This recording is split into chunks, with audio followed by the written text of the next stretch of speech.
Hold on, keep your eyes on the prize. Hold on, hold on, keep your eyes on the prize. Hold on. Paul and Silas began to shout. Doors popped open and I walked out. Keep your eyes on the prize. Hold on, hold on, hold on. Keep your eyes on the prize. Hold on, hold on, hold on. Keep your eyes on the prize. Hold on.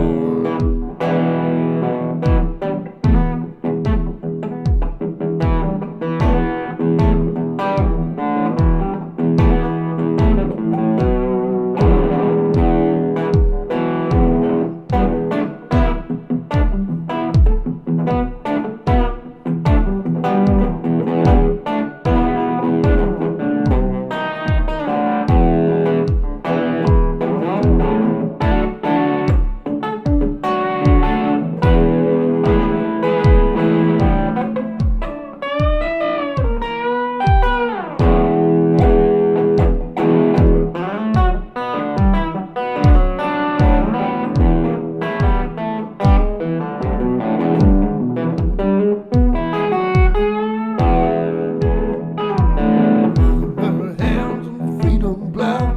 Won't take nothing from a journey now. Keep your eyes on the prize. Hold on. Round, round in the day. All the hands falling down. Keep your eyes on the prize. Hold on. The only chains that we can stand are the chains of hand in hand. Keep your eyes on the prize. Hold on, hold on, hold on. Keep your eyes on the prize. Hold on, hold on, hold on. Keep your eyes on the prize. Keep your eyes on the prize. Keep your eyes on the prize. Hold on.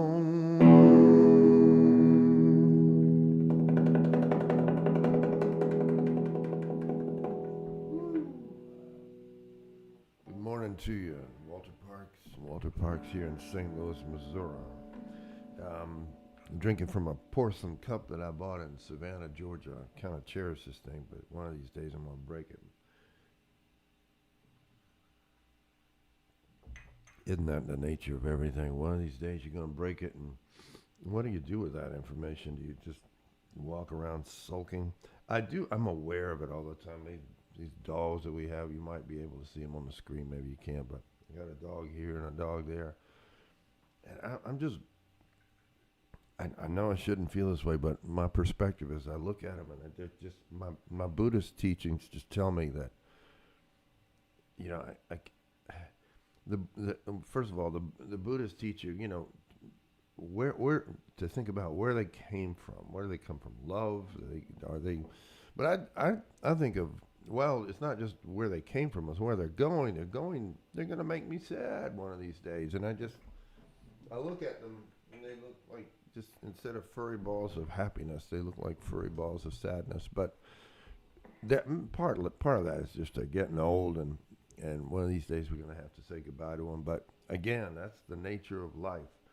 And I guess you don't come to me to be cheered up. You come to me about all things guitar and a little bit of hymns and hollers, and that's the name of the show. Walter Parks. I broadcast every Sunday.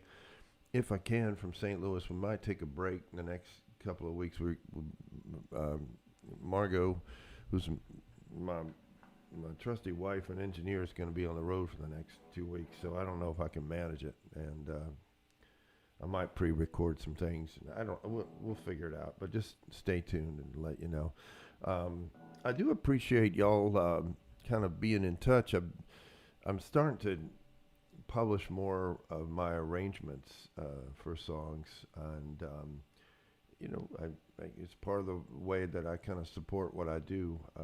Touring has kind of thinned out for two reasons, because of the COVID, and the other is just that I'm getting tired of going out on tours and coming home with nothing to show for it financially. So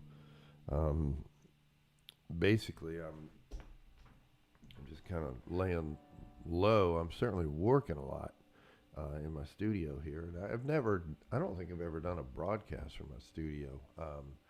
But I just wanted y'all to see kind of where I work, and I did a whole album here with Rob Curto in the summertime, and really, really happy with the way it sounds. And I think I'm gonna do a record of holiday music.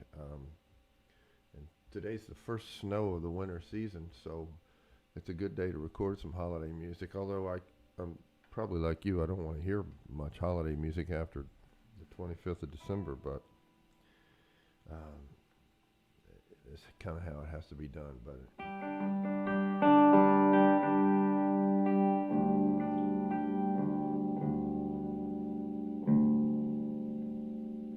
here's one that I did on acoustic guitar in the sauna in St. Louis, and it sounded good in that sauna. But I've got a new old guitar here that I feel like playing today. This is an old Guild 1967. And finally, I'll tell you about the guitars in a minute.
was rather pleased with that. It's I hit one clunker, but it has to be expected.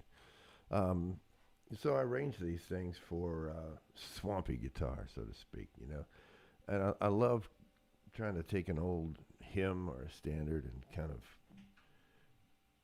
manifest it in my style. I think that's what we have to do as artists if we're going to perform the works of others.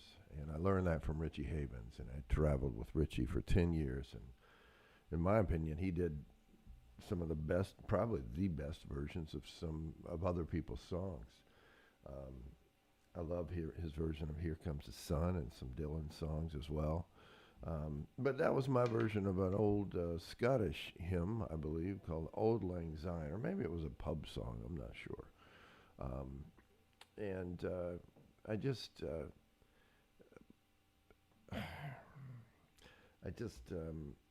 I feel like that's my calling, is to get out there and sing the Hollers, and that's kind of an operatic style of singing that I do. I don't know if I'll get into that this morning, and also just kind of playing this guitar with a swampy feel. So let me tell you about the guitars. This is, well, here we go. This is my old trusty Guild Starfire, 1967. It's called Roadkill. And I call it Roadkill because when I first got it, I was down working at Jim DeVito's studio in St. Augustine. We were working on the Swamp Cabbage Squeal record, and it came to me in the body and the neck was attached, but nothing else was on it, and so all the inner workings were in a plastic bag, and I just quickly threw on what I needed, which was this pickup, and everything else at that point was attached by wires, and I just kind of, most of the guts of it were dangling outside of it, so that's why I called it Roadkill. I know that's not very graceful of me, but and I love this guitar. This is the cheapest guitar, my least expensive guitar I own, and I knew how to put these things together, so I just kind of put it together real quick. Now, if you just look at this is all I really need for a kind of a rock and roll style guitar, which is just one pickup. I don't even put the other one in. I didn't even want to be burdened with the knobs, So this thing is really lightweight, except for the cotton batting. I got some good southern cotton inside of this thing. Stuff that as long as I'm going to play the blues, and might as well, sort of cotton made the blues in a certain way. So I'm kind of I stuff the guitar with cotton that's for sonic reasons, but symbolically just to remind me of kind of where this music sort of came from. But what I mean by that is that the industry of cotton, I think you get it.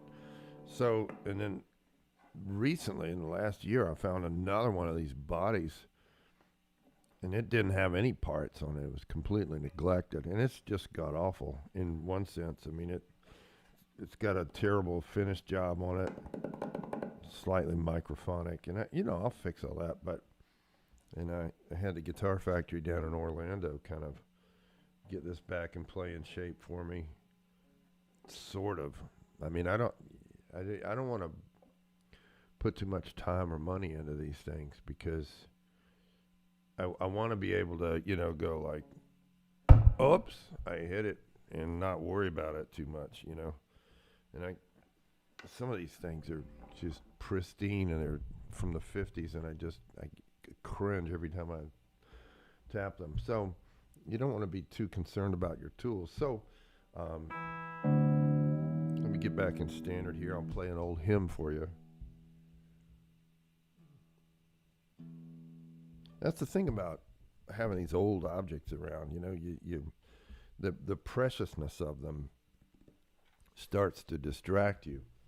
And I got in the mail from my father's cousin in North Carolina. I got a copy of the Red Letter Testament, and why not talk about this today here on Hymns and Hollers? And what's significant about this for me, two reasons. This used to be my great-grandfather's. So that's Walter Park's version 1.0. I'm version 4.0, and I doubt that. I think that's the end of the line. But anyway, this thing has color pictures. Look at this, color illustrations. But it's the red letter New Testament. So my Jewish friends are not interested in this part. You can go off and have a cup of coffee if you want. But some of these pages, there's more red, for instance, here than there is the black. But I wonder if this is why the University of Georgia uses red and black as their colors, because they're so divine. I don't know. That's an aside. But look at this. This is St. Luke, the book of St. Luke, or Luke, I guess the book of Luke. I don't know what chapter this is, but it says, and he spake to them a parable. Spake to them. That was apparently at some point the past tense of spoke. Oh, look, the authorized version showing our Lord's words in red. That's what the red is about. When the Lord speaks, behold the fig tree and all the trees. When they now shoot forth, ye see and know of your own selves that summer is now nigh at hand. All right, I'm not going to read any more from that. But what was interesting about this Bible or New Testament, and I almost shouldn't handle it too much because I can tell the binding is about to give way. What I noticed right off the bat was the plastic cover. I don't know if you can hear this, but let me just tap upon it for a second. It's hard to, you can't really hear the plastic. Yeah, there you go. Can you hear the plastic of the Bible? You know, I guarantee you, nationwide, there's nobody tapping on their Bible this morning for the populace. And just the handling that I've given this thing already has started to make the spine crack, and so I've got to stop. But I just want to tell you. So I'm kind of fingering through it, and I see a bookmark in here. Now, my great-grandfather was a white Southerner. However, the bookmark reads, typed, in somebody's put this, has written this on a typewriter, or typed it on a typewriter. Precious Lord, take my hand, lead me on, help me stand. I am tired, I am weak, I am worn through the storm, through the night. Lead me on to the light, take my hand, precious Lord, lead me home.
Precious Lord, take my hand, lead me on, let me stay. I'm tired, I am weak, I am worn. Through the storm, through the night, lead me on to the light. Take my hand, precious Lord, and lead me on.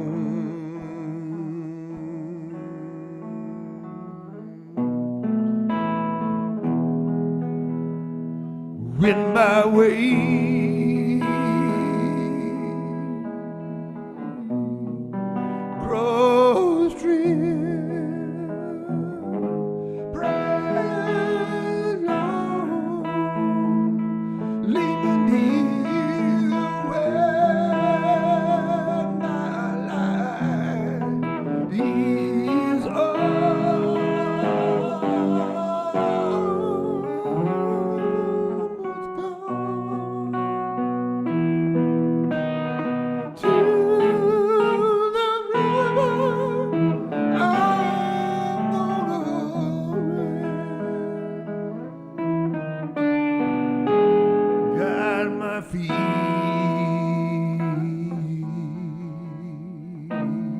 take my hand, take my hand, precious Lord, and lead me on.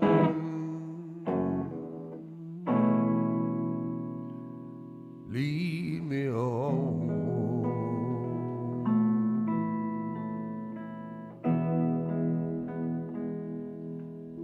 Precious Lord, this Sunday morning coming to you from St. Louis, Missouri. This is Walter Parks with the show Hymns and Hollers. It's always a big question mark to me how many people are listening. Margot's been nice enough to put up a little some notes that indicates who might be listening. It sounds like an organ, Charlie. That's exactly what I'm trying to do.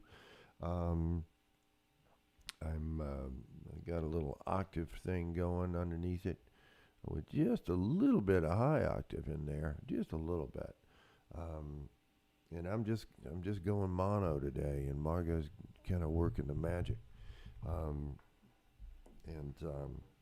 But I support myself with y'all's donations with these Sunday mornings, and I'm going to start doing some special shows at various places in St. Louis. If I can, there's so many interesting old ballrooms and theaters, some of which are being used, some of which are not. Some of them have been repurposed, and I just want to do some evening shows at some of these places. And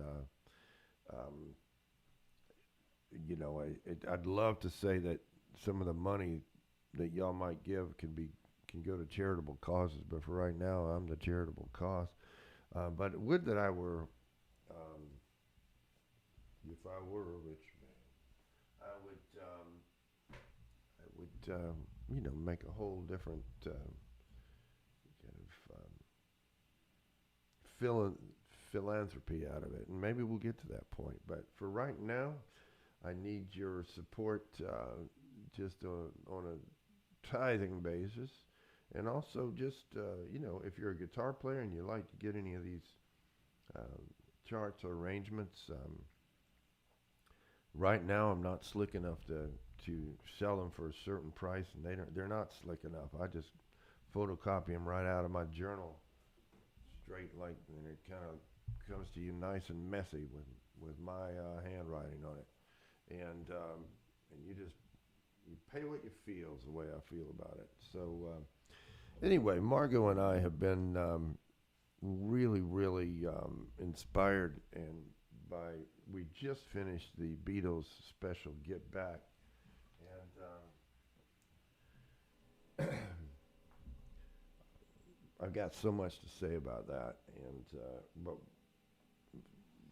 one of the things that comes to mind is,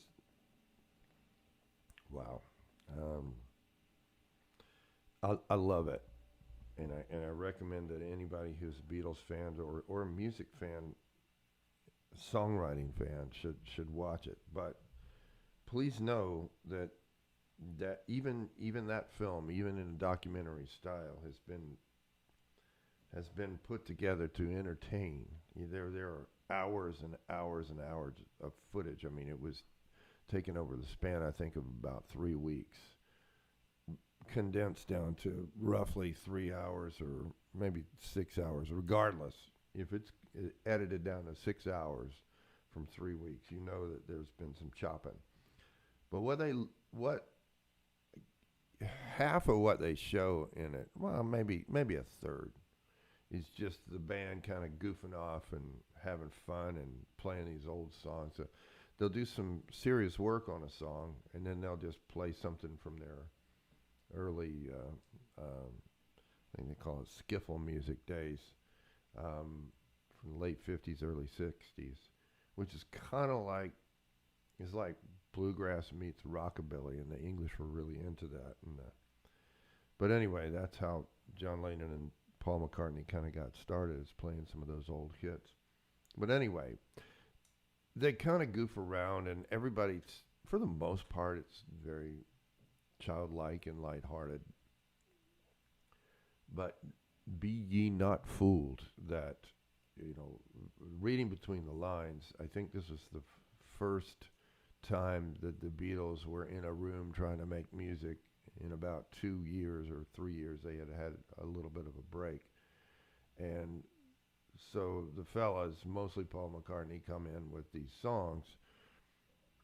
And if you're not paying attention, you could get the impression that they were just writing that stuff in the studio, some of which they did, or at least they filled in the blanks.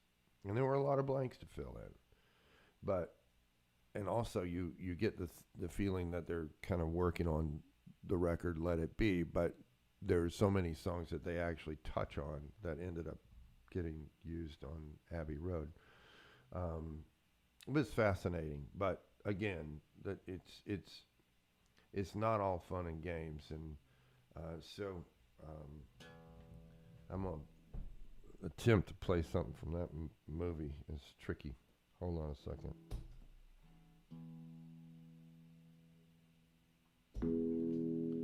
Wow. Okay, wish me luck here.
What's up? There's so much going on in that thing. And if you got you got to hit a D chord and an A chord at the same time, it's sort of not possible. And these are just the things that I enjoy trying to pull off on the guitar. And it's tricky.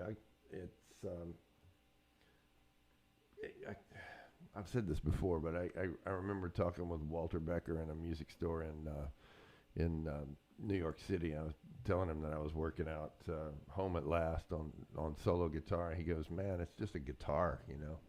It's just, why are you bothering with all that? It's just a guitar. Let it be a guitar part." I said, "Well, I don't, you know, if I'm playing a solo gig, I don't have a piano player and a drummer or a horn section or whatever. I got to try to do it all." I mean, he kind of didn't understand the pursuit, but I'm fascinated by it, and so I hope y'all. I just love kind of, again, I take a song and say, all right, what can I do with Get Back? That's my style.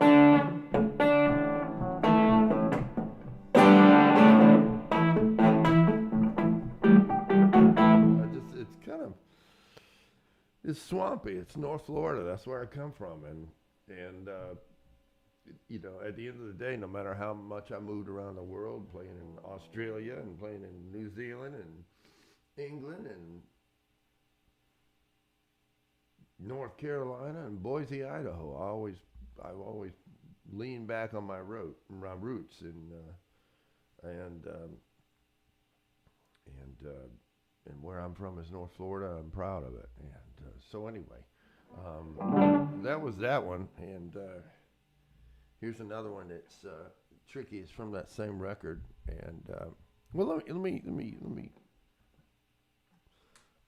pontificate about the documentary Get Back. What else did I have to say about it?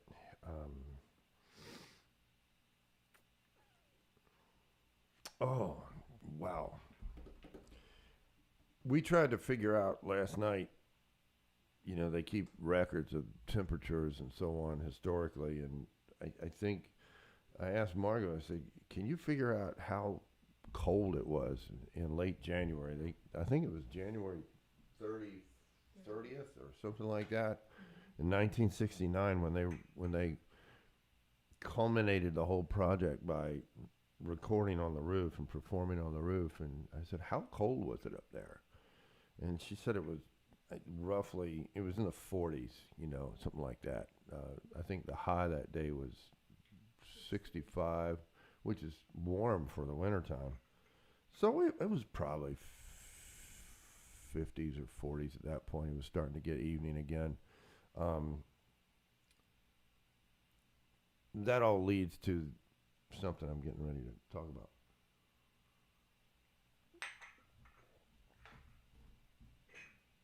One of the things I love most about Get Back is that, you know, you compare the conditions under which they worked.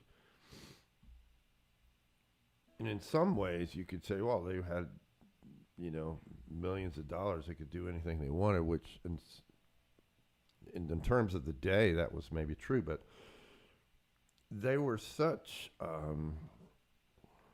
they just got it done, you know. They nobody whined, I mean, about the work conditions at least. And nobody really had guitar effects. George Harrison had a Leslie on his guitar, maybe a distortion box here and there, but everybody else was just plugging straight into an amplifier, and it sounded fantastic. It was all about the songs. And I think it was from their days of playing in the Cavern and all those other nights of gigging relentlessly that they just, all right, we got to play on the roof and it's 45 degrees, let's just do it. But they rehearsed the songs, they knew them real well, and everybody plays at the same time. And it's a real supportive environment because they know, everybody knows their music. Everybody knows their parts, and all the parts are kind of intricate, and they just kind of weave together.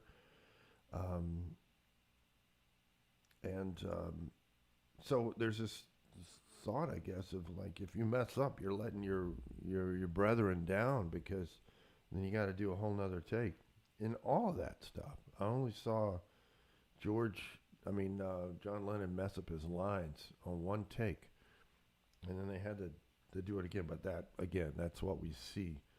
Um, so the other thing I was going to say is that one of the things that fascinated me is that when McCartney was writing lyrics, he always had a handler, this guy named Mal, and Mal would be following him around with a legal pad or some notebook paper, and so McCartney would get an idea for a lyric and he would just tell Mal, and Mal would write it down and cross out something that was there before, and at the end of the day, I'm sure it was Mal's job or somebody else's to just type it all up, type up the current revised version, and that's where they started the next day. And I just think, whoa, I would love to have a Mal when I go to write, so that I can just keep my hands on my guitar and let it keep flowing out. But so they had so many handlers, and that's the other thing. Because Margot and I are in the business, and a lot of y'all are as well. It's you really kind of read between the lines, and you see that there's a lot of people standing around, and they're waiting for cues and orders to manifest things, moving wires. I mean, the concept of recording a band playing on the roof, yet the recording equipment is in the basement, and the way as I recall, that was about 4 floors all the way. The cabling that took back there in those days, I mean, it was a massive job, and they were able to do that and move all that gear in the span of one day. They had less than 24 hours to do it, so the crew must have been quite competent and numerous. Phenomenal undertaking, really, and so why not a little bit more of that? So.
song, and I figured out this morning, I think I figured out about 7 a.m.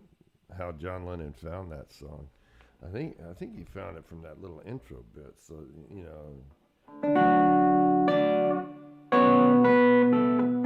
right in there, it's just like that just gives you a song.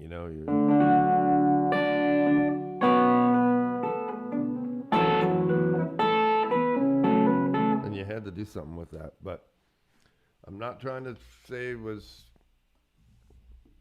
spoon-fed, but a lot of these songs I think were written from riffs and just fiddling with chords, and that's a little beautiful little twist that's kind of not too common. I hope you're enjoying the this morning's session, Walter Parks, and I try to share with you hymns and hollers every Sunday morning. Hymns I have figured out are really, really the root of British rock and roll. Everybody says it's blues. And spirituals, yes, but I think the approach to some of this stuff, like the Who's,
expect to play that, but it's all organ music. It's all really, it comes from the church, and I'm not saying that these are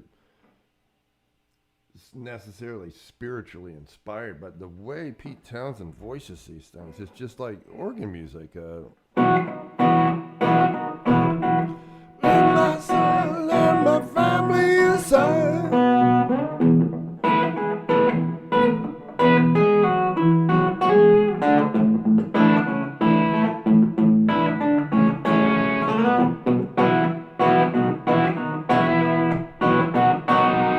Can you hear the organ in that?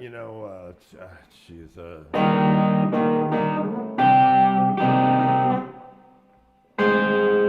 kind of a thing.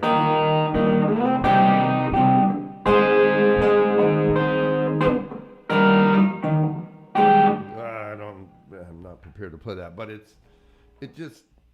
the more I've studied these old hymns from the 16 and 1700s, the more modern rock and roll makes sense to me.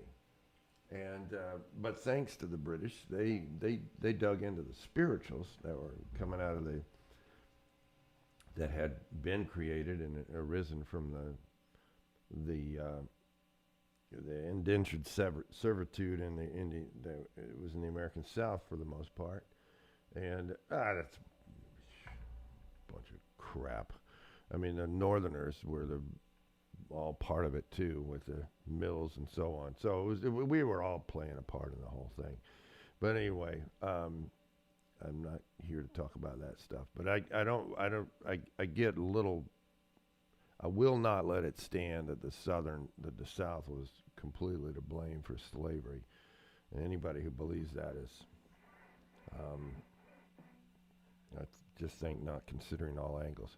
But anyway, we created a terrible situation for people who were forced to work for the cotton industry and the rice industry and so on. And but the spiritual music came out of that, and the British were the first. The British rock and rollers were the first to listen to that, because God forbid of a white kid listen to old Negro blues music, and you can't have that. So, but the white kids in England were it was not so much a taboo, and they kind of repackaged it, so to speak, and then the world over just loved it. And ironically, the folks back in the U.S. began to learn about the music that came out of that strife and so on. But good morning. I'm Walter Parks. Let's see. Let me lean in and look at some of the comments. The Beatles head to the swamp. That's right, Ray. The Kicks sound good. Good. Boy, it's real nice to see y'all's comments. But a lot of people are saying Happy New Year and that kind of thing. Yeah, I don't know if I'm gonna be broadcasting next week, but just keep in touch. Margot is taking a couple of weeks off, or a week off or so, on a retreat down south. And what can I do to end off here? I'm really enjoying playing. I didn't expect to do a full show on my new Roadkill. It's microphonic as it can be, but I don't really care. I might have trouble if I play it through a loud PA system, but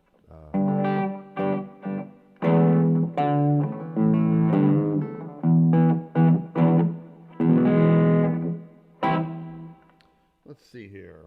Maybe I should do one of my own. This is one that I did with I wrote with Stan Lynch, who was who is one of my favorite rock and roll drummers, and he played and toured with Tom Petty for years. Played on all the hits, most of the hits, and this is one that we wrote together down in Gainesville, Florida. It's called Shoulder, and this is on my new record called Walter Parks and the Unlawful Assembly, and maybe Margot can post a link to this one.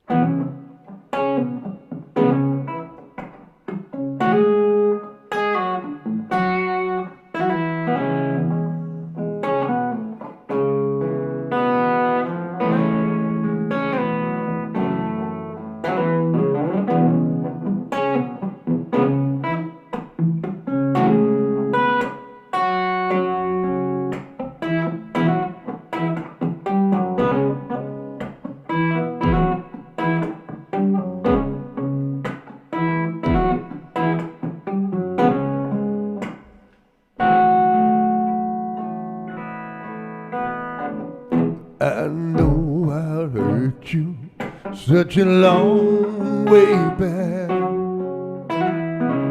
Some people keep pushing on that. You can't board the mercy train because you laid the track when you shouldered it.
life like that. And who am I to tell you to get over it? Until it's over it. Until it's over it. Until it's over it. Until it's over it. Until it's over it. Until it's over it. Until it's over it. Oh, till it's over it. Until it's over it. Until it's over it. Until it's over it. Until it's over it. Oh.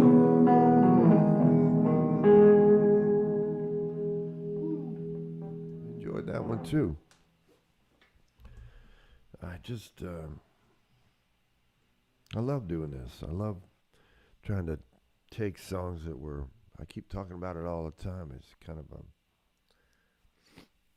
a mission. And, you know, I do battle with, I mean, maybe y'all battle with your things that your trades and your skills and how you put that out to the world. Sometimes I feel like I'm a,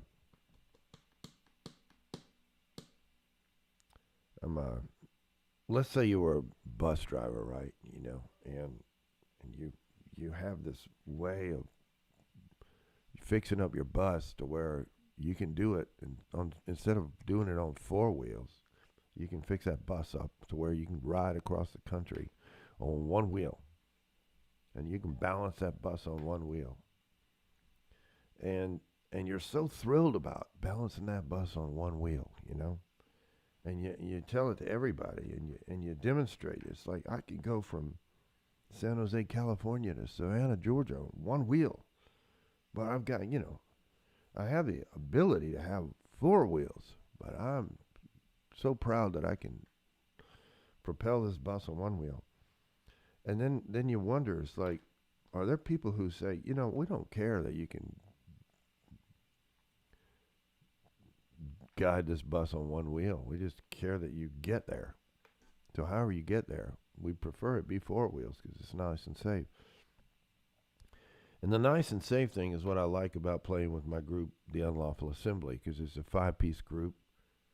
It's myself on guitar, I sing. Ada Dyer also sings with me. She occasionally sings with Sting, so I'm real proud to have her. She sang with Roberta Flack for years and Jaka Khan. Stephen Williams plays drums. He played drums with Sade and Diggable Planets, and he's sort of he's my partner in this group. He's a producer of the record. And Paul Frazier plays bass. He played with David Byrne for a long time. So Michael Bellar plays organ and Fender Rhodes. And so when I have those guys, you know, that's the safe trip across the country, you know. But when I'm playing by myself, you know, here at these hymns and hollers, or when I'm on stage, you know, I'm so excited about, yeah, I can play, you know.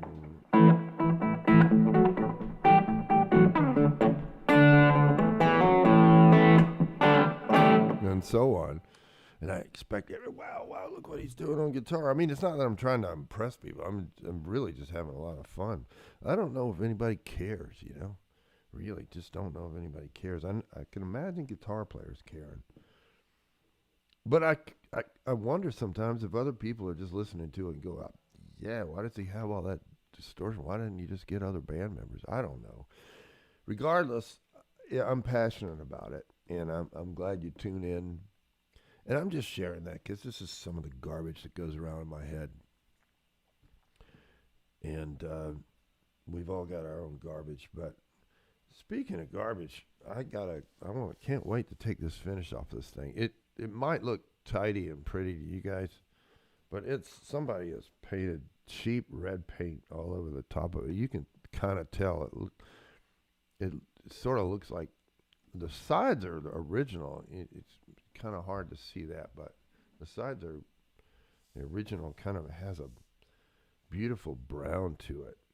And but the sides and back, man, they hit it with a red spray paint because it's just a shame. So I'm going to refinish it in the summertime. Take it down to the mahogany, and it'll look just like the other one. And so, listen, I guess that's going to be it. I'll sign off on that, and let me see what people are saying. Becky just tuned in. Happy New Year to you. Walter Parks, appreciate your support. The Unlawful Assembly CD is out. I am planning to come to the Northeast, but we don't know how the COVID is going to treat us. I've got on the books right now is a performance in Jersey City for January 13th, I believe, at the Fox and Crow, and January 15th I'm supposed to play in Pulteney, Vermont. And right now I'm just awaiting orders, so to speak, and we may do a surprise gig on that Friday somewhere. I'm just not sure. Certainly a long way to go, and I hope they don't get canceled. But looking forward to seeing my folks in Jersey City. It's Walter Parks. Y'all have a happy Sunday. Maybe I'll see you next week. Just stay tuned throughout the week. And that's that. Bye-bye.